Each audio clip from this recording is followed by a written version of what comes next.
So this is my first time at this launch. This is the Conestoga River.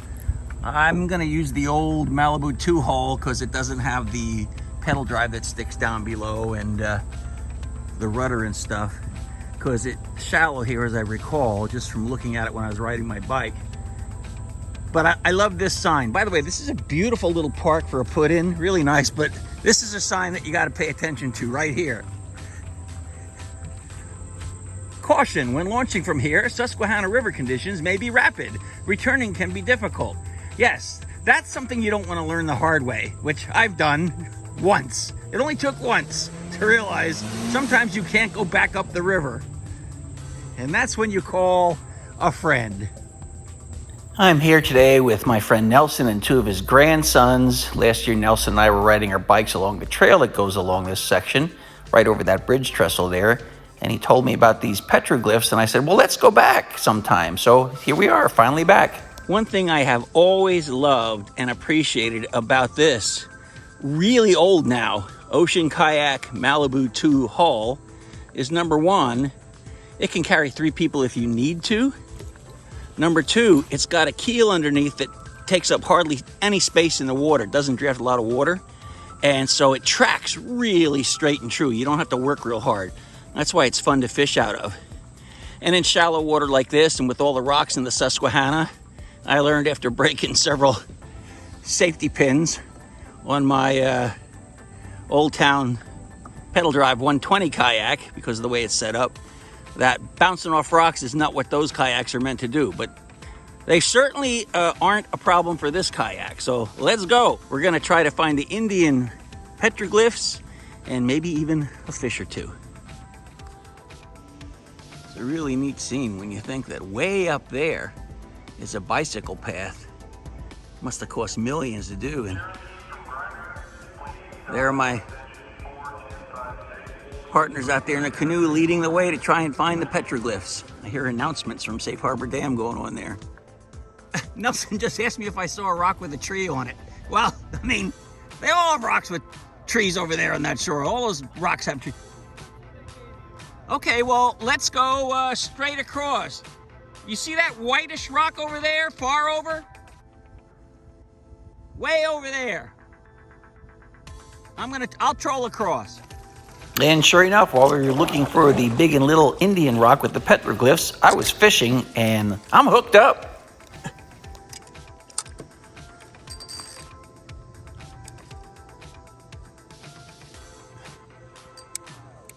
Okay.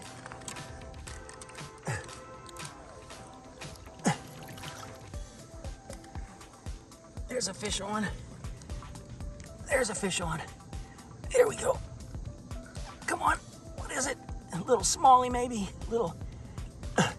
Get off the bow. There he is. Yeah, sure enough, that's a little smallie. All right. First fish on here at Safe Harbor. On a little grub. Let him go. It's nice. It's a nice feeling. We're hunting for these Indian etchings, and boy, it's hard. Everything looks the same. Let's let this guy go, though.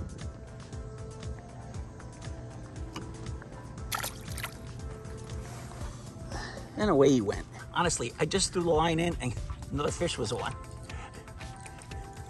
That was unexpected. Same thing, a little jig head with a little Berkeley power grub on it. It has a little flutter to come out. Ooh, I don't know. What the?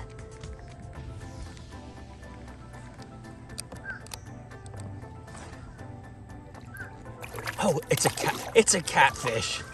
A channel cat. This just goes to show that channel cats will hit on artificial lures and such. All right, let's get you in. Beautiful day out here. It's hot though. Nice little channel cat.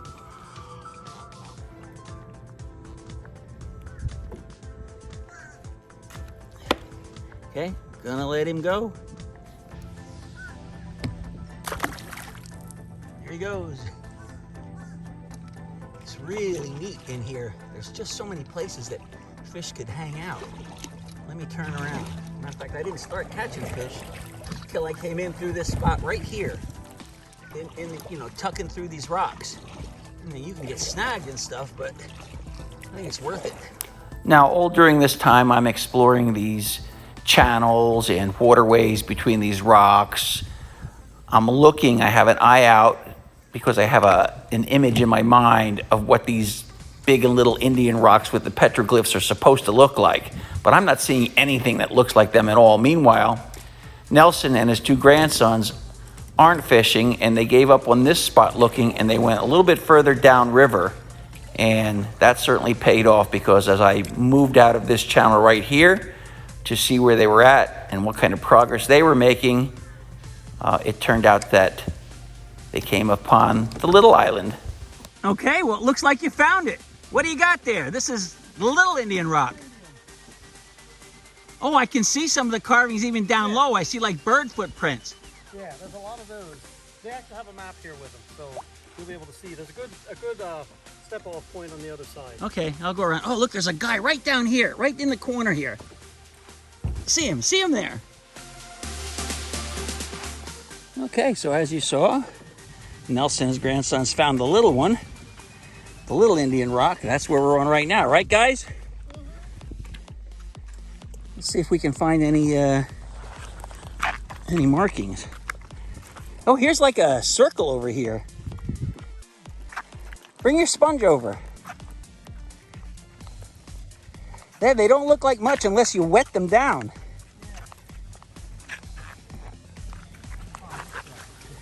Wet that one down once, see what happens. Oh yeah, you see how it brings it? Okay, good. Brings it to life. What is that, like a fish there?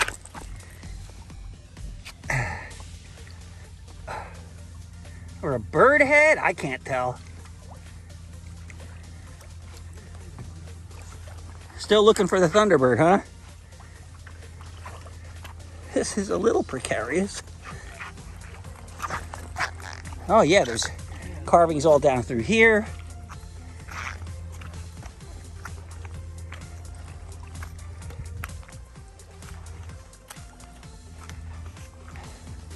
Really smooth rock right here. You can tell it's been submerged many times.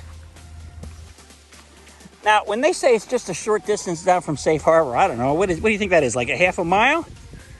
Well, I thought they said that the big one was a half a mile right here. Yeah, is that the big one? But I thought the big one's a half a mile beyond the little one. Oh, so that's the big one right down there. Using a damp sponge to wet the petroglyph helps to bring out the image. It also helps to be there in the afternoon where there's shadows from the sun. Wow, it really is amazing how they come out once it's wet down. Yeah, okay, and right behind you, step back here a little bit, go over here, and wet this thing down right here. I think you're gonna be surprised at what you see. Now back off of there a little bit. What do you see? There's that other guy. Sorry about the shadows, but yeah. There's the guy. Get your sponge again. The Thunderbird is right over here somewhere.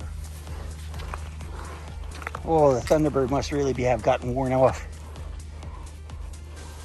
Now this writing here, this is not from Native Americans, right? 1917. Yeah, okay. 1917. Wow. Get more water on your sponge and bring it out again. But, so we found the guy. Yeah, what's this right here? Like zigzags. Well, it's like, I wish I could get this off the tree. So you have the guy, and you have like... Okay, well there. Now, so what are we looking at here? We're looking at down here, 2 tail feathers? Yeah. Okay, and then up there's like the head right there? Yeah, this wing's kind of small. I want to see. Oh yeah, I see the one wing. And there's something there. Yeah, unfortunately, somebody... The other one, I don't know what this is. The other wing is here, and then there's something that's... Something on the wing. Okay, well, back off of there a second. Let's see without the shadow. Yeah. Wow, what's that right there? Is that another... The beak of the Thunderbird. That's the beak of the Thunderbird. Oh! Isn't it amazing how it disappears?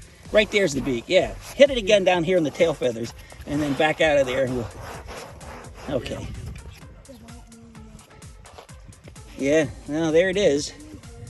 The beak of the Thunderbird. Not much left of the Thunderbird, though. But he's right here at this guy, which now you can't see the guy. Where the heck's the guy? So there's the Thunderbird again. We didn't see that second Thunderbird until we wet it down, and now, frankly, I can't see the first one, and I can't see the guy. Oh, there's the guy. You can barely see him. He's in there. It all depends on the angle of the light, but it definitely helps to bring a little sponge and wet it down a little bit. That is really fascinating. Now you revealed the snake right there. Do you see the snake? His head's in the lower left-hand corner. Oh, it's a little bit easier to see when the sun got covered by the cloud there. And then somewhere here, there's going to be 2 of them coming off. 2 of what? Snakes. 2 more snakes. There's one right there. Right there in front of you. Here. Yeah. See it? Oh, here's the other one. Yeah, for sure. See them? 1, 2. They're like on top of each other there. Right on your foot. Yeah. See that? You can see the squiggly lines. Amazing. All right, I just want to take a pause here to think about what we just saw. You saw those snakes carved into the rocks. There are 2 sets of snakes carved into Little Indian Rock in the Susquehanna River. The 2 sets of snakes, scholars think, were used by the Native Americans, the indigenous people, to point to the summer and winter solstice. In other words, where the sun would rise on the longest day of the year and on the shortest day of the year. And the other 2 snakes are used to point to the spring equinox and the fall equinox. So the halfway point between the longest and shortest days of the year. I mean, this is a theme that's common throughout antiquity, that the ancient peoples did have a definite understanding of what was going on in the cosmos, at least that the sun would seem to be less daylight and then longer daylight. They might not have known exactly why that was, and that spawned all kinds of superstitions and legends, but they did know this. In order to subsist, to have the ability to grow food and grow crops and harvest animals, to live and thrive, they needed to have sunshine. They needed to have those longer days. And boy, when those longer days started returning in spring, that was generally a cause in most cultures to celebrate. And that's why it was important enough for them to somehow mark it down so that everybody could see and understand, and okay, here it comes. The dark has passed. Here come the good times again. Woohoo! And you can look all this stuff up on the internet, and there's organizations that can give you more information about these kinds of petroglyphs. From what I understand, this is the largest concentration of ancient indigenous people petroglyphs east of the Mississippi River, at least that have been found so far. So that's pretty fascinating. The other thing is, it's not guarded or protected. It's just, I guess, hoped and assumed that people won't go there and destroy them. And so far, people haven't. You can see through the years from the 1800s, there's records of people initially carving their own stuff in there, but nobody's carved over top of the ancient glyphs. So pretty cool. Okay, let's get back to the show. So they have a little guide here that helps, I think. At least it's been helping us. And they have a book. I guess you sign that book there. Little Indian Rock. Oh yeah, I see the guy. He's number, I think 18. Oh, that is the guy down in. There, yeah. That's the guy you saw. Yeah, that's the hunter. Yep. You'd actually have to jump in though, like I was. Pretty neat. Wow. Another thing that's interesting here is, not so much here, but look at these things right here. Look at these features. This is where rainwater or, river water got trapped, and then something like a stone or something was in there and just got spun around in a whirlpool like a circle and carved out these circular grooves in the rock. Pretty neat.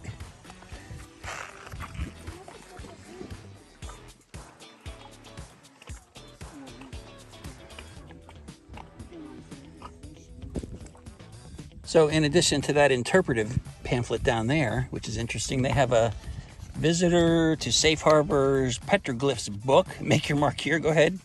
And we did, we made our mark right there. Awesome, let's see, where's some of those people from? Pasadena, Maryland, Rising Sun, Maryland, Columbia, PA, Palmyra, Lebanon, and Sinking Spring and such. Oh, here, scan for more information about the petroglyphs. There you go, pretty good. So there's two of these Native American petroglyph carved rocks. Quite the peculiarity, but if you notice, they are very smooth compared to a lot of the other rocks. And so apparently this is some of the hardest stone in Pennsylvania. You can look all these things up. But I think it's fascinating because you can just go down one search after another, looking at all the things related to these particular rocks and why these were the rocks that were carved on and their longevity and such. And we were on the little one, now we're going to the big one. And there's actually supposed to be fewer carvings on the big one, and there are a whole bunch of carvings that were submerged when they built the impoundments of water here along the Susquehanna in this region, over this stretch from like Safe Harbor down to Conowingo. So here we are. We're trolling, by the way. Trolling, looking for another fish as we approach the quote-unquote big petroglyph rock. We shall see. It is beautiful out here today. Very, very hot, but very, very nice. Great summer day. Oh, this looks like it's going to be pretty easy to get up on, as a matter of fact. Okay, not so bad, right? I think I'll just troll around it once just to see. You want to come along with me? Let's go around and do some checking things out here. You can go up there to the right. Look at the structure here. Wow, pretty neat. I'm trolling around it in hopes that some fish are living around this structure and they're hungry.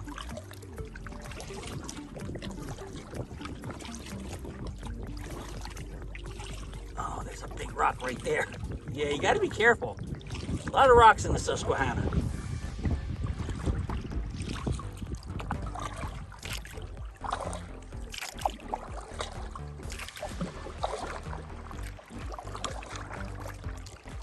All right, now we're on the south side of the rock.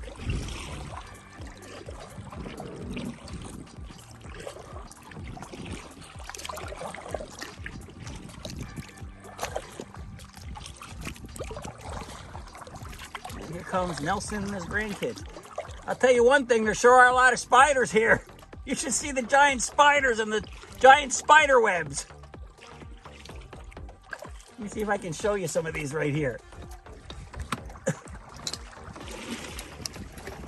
Okay, look straight off the bow of the boat right now, up a little bit, like right there.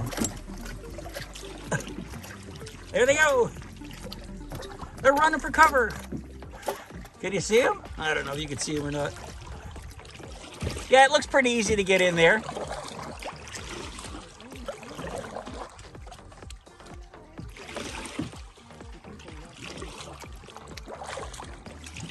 I'll go around the other side of the rock.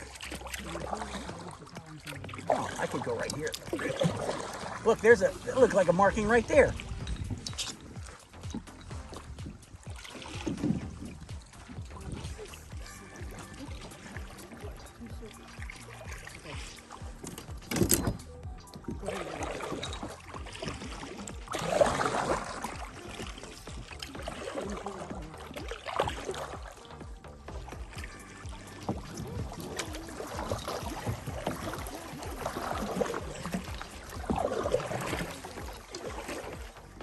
So what you're looking at right here is the top of the bigger rock.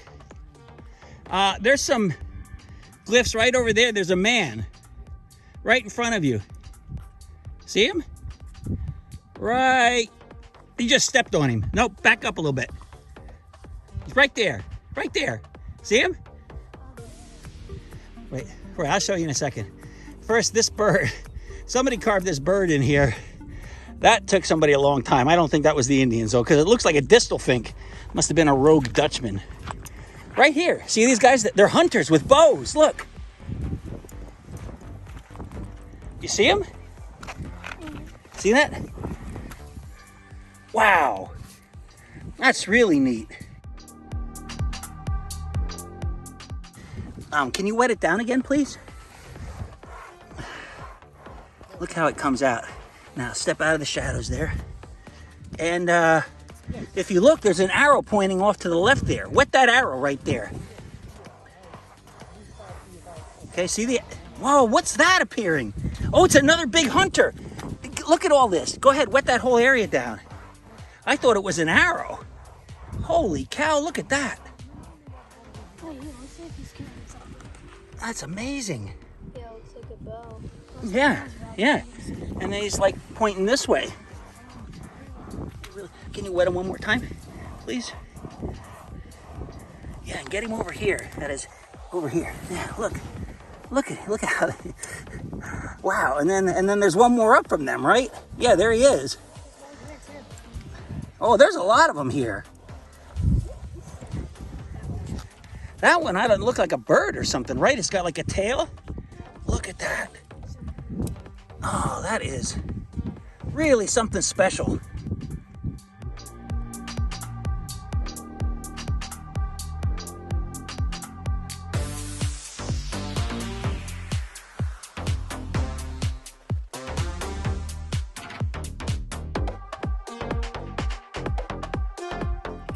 So you can see here, like people built some structure for duck blinds or whatever. This is more modern, but there's some more of those holes I was talking about. That's where rocks get stuck in there and currents swirl them around, and they literally grind circles in the stone.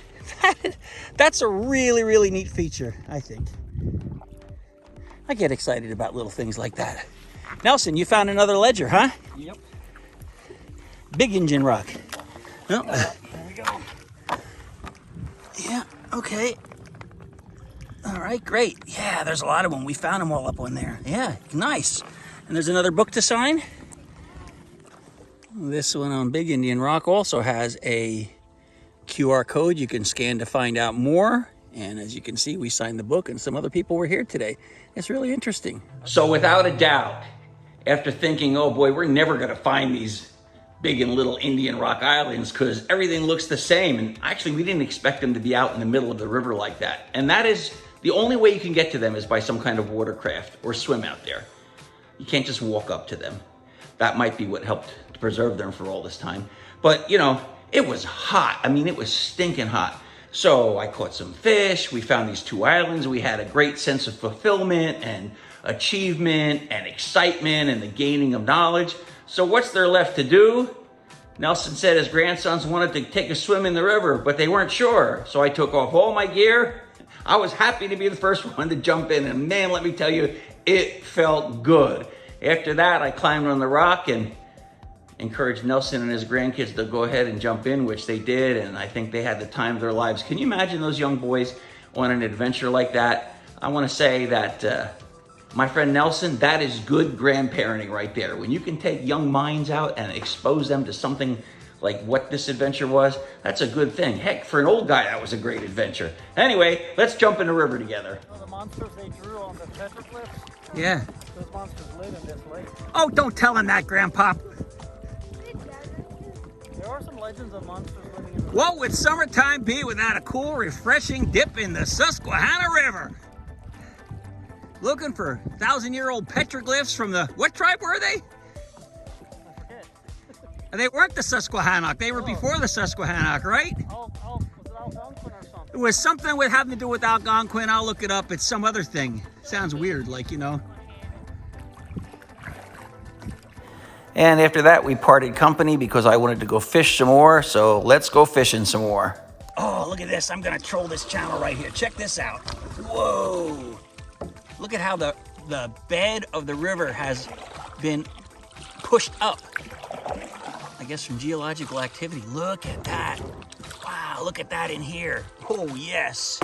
Let's troll, let's troll. Matter of fact, let's just cast along there first.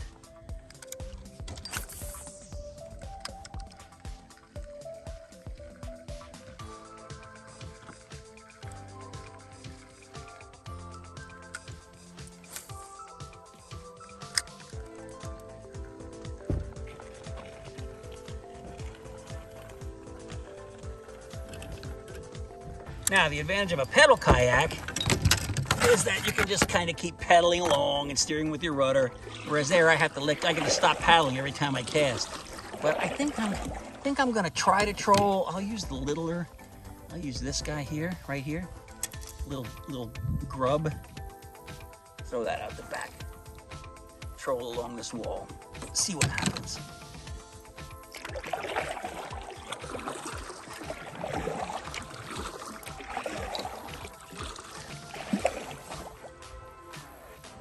Here's a fish on. Woohoo! Look at that rod bend. Yes. Let's see if I can get him up to the boat.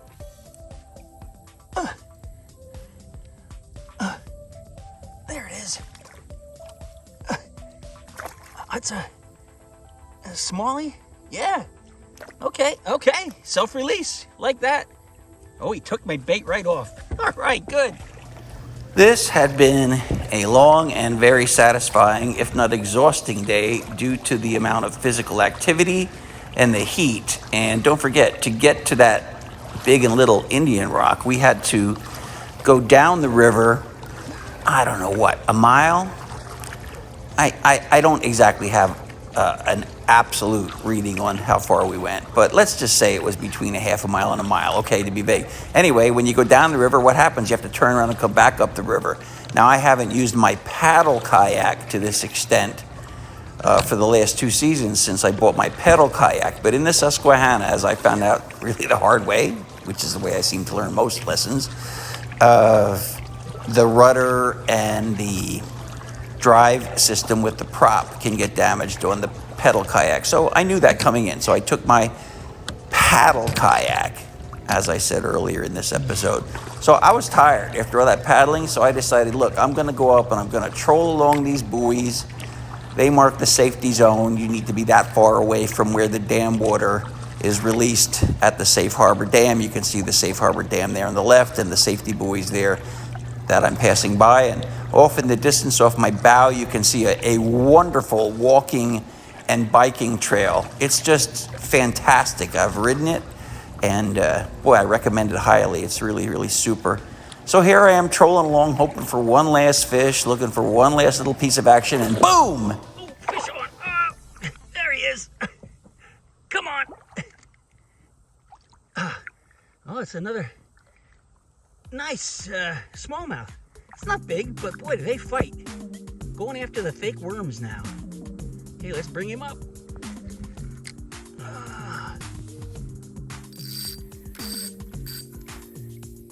A lot of smallmouth bass this size. But you know, I'll take it. It's still fun. It's really great. Just let you go, bud. Beautiful evening here. And he's gone. Thank you, Mr. Fish.